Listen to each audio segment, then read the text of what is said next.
আজকের ভিডিওটা শুরু করছি আমার ছাদ থেকে, কারণ আমি সকালবেলা উঠেই আজকে ছাদে চলে গিয়েছিলাম। আগের দিনকে বৃষ্টির জন্য অনেকগুলো জামাকাপড় কাচা জড়ো হয়ে পড়েছিল, তো সকালবেলা ভাবলাম তাহলে এখান থেকে ভিডিওটা স্টার্ট করি।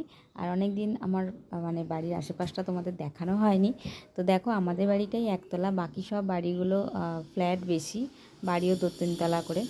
তো সব বাড়িগুলোই 2-3 তলা করে, আমাদের বাড়িতেই একতলা এখনও রয়েছে। যাই হোক, আর আমার দেখো লেবু গাছটায় কত লেবু হয়েছে, ছোট ছোট, এখনও বড় হয়নি লেবুগুলো, কারণ আর 1-1.5 মাস পর হয়তো হবে।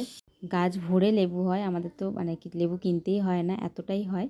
কিন্তু এবার একটু হয়তো কম হবে, কারণ রান্নাঘরের জন্য আমাদের অনেকগুলো ডাল কেটে দেওয়া হয়েছে বলে ফলনটা দেখছি একটু কম। তো যাই হোক, আশপাশটা আরেকবার ঘুরে দেখিয়ে নিলাম। দেখো কত বড় বড় বড় বাড়ি আর ফ্ল্যাট ভর্তি। আজকের ওয়েদারটা ভীষণই ভালো, খুবই রোদ উঠেছে, কারণ ছাদে বেশিক্ষণ থাকাই যাচ্ছে না, এতটাই রোদ্দুরের তাপ। তো চলো এবার নিচে নেমে যাব, আর এই যে আমার সিঁড়িটাও একবার তোমাদের দেখিয়ে নিলাম। তো নিচে গিয়ে কি করব সেটা তোমাদের সাথে শেয়ার করব, আর আজকে রান্না কি কি হবে সেটা আগে দেখে নিই। তো প্রথমেই আমি ডাল সেদ্ধ আর হয়তো ডাল সেদ্ধ বসাবো, কারণ ডালটা আমি নিচে রেডি করেই এসেছি, চাল আর ডালকে ধুয়ে রেডি করে রেখে এসেছি। তো চলো আবার দেখতে থাকো, আর পরে আসছি। এখানে আমার ডাল সেদ্ধ রেডি, ডালটাকে সেদ্ধ করে এলাম, মুসুর ডাল। এই সোনার একটু লঙ্কা তেল, নুন তেল দিয়ে সোনার একটু তুলে রাখবো, তারপরে জলের ফোড়ন দিয়ে করব।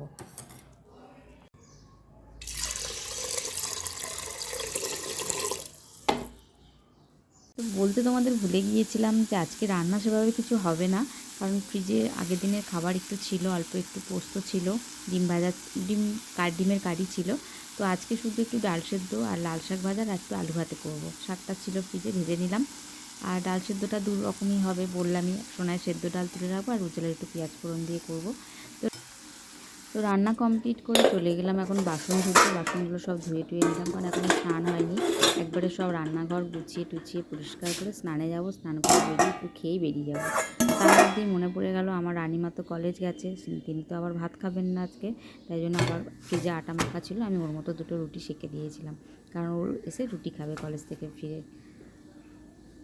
তো খাওয়া দাওয়ার পর একটু রেডি হয়ে নিয়েছি, বেরোচ্ছি। কোথায় যাচ্ছি তোমরাও সঙ্গে চলো, দেখতে পাবে, আর কার সাথে যাচ্ছি সেটাও জানতে পারবে। তো চলো এখন খাওয়া দাওয়াটা করে নিলাম, অল্প একটু ভাত খেলাম, বেশি ভাত খেতে পারলাম না। তো যাই হোক, তাড়াহুড়ো আছে। তো চলো পরে আসছি। এখন অটোতে উঠে পড়েছি, অটো ছাড়িনি, ভর্তি হয়নি।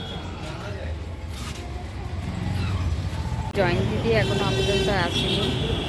আমি দাঁড়িয়ে আছি দক্ষিণেশ্বর, বাজার কলকাতার সামনে। তো জয়ন্তীদির জন্য ওয়েট করছিলাম, জয়ন্তীদিকে এখন পেয়ে গিয়েছি, জয়ন্তীদি চলে এসেছে। আর হেঁটে আমরা যাচ্ছি মেট্রো স্টেশনে, দক্ষিণেশ্বর মেট্রো স্টেশন। তো যাব একটু স্প্ল্যানেড, তোমাদের বলেই দিলাম, হঠাৎ করে একটু প্ল্যান হয়েছে। আমারই টুকটাক জিনিস কিছু কেনার ছিল, জয়ন্তীদিরও কিছু জিনিস কেনার ছিল।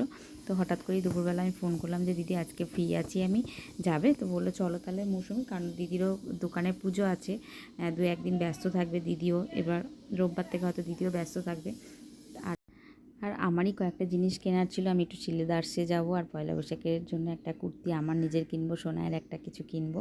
তো টুকিটাকি অনেক কিছু জিনিসই কেনার ছিল, তাই জন্যই দিদির সাথে দিদিকে বললাম যে চলো। আর দেখো এখন মেট্রোতে উঠেও পড়েছি, মেট্রো ছেড়ে দিয়েছে, এটা দমদম আমি পার হচ্ছি। আর জয়ন দিদির মুডটা একটু অফ ছিল, মানে মনটা একটু খারাপ ছিল, কারণ কোনো একটা কিছু সমস্যার জন্য একটু খারাপ ছিল মুখটা। তাই আমি জয়ন দিদিকে বলছি, দিদি একটু হাসো আমার ক্যামেরায়, কারণ হয়তো সবাই কমেন্ট করবে যে তুমি মুডটা অফ হয়ে আছে। তো যাই হোক, চলো, সবসময় তো মানুষের সব মনটা ঠিক থাকে না। তো নেমে পড়েছি মেট্রো স্টেশন প্ল্যানেট।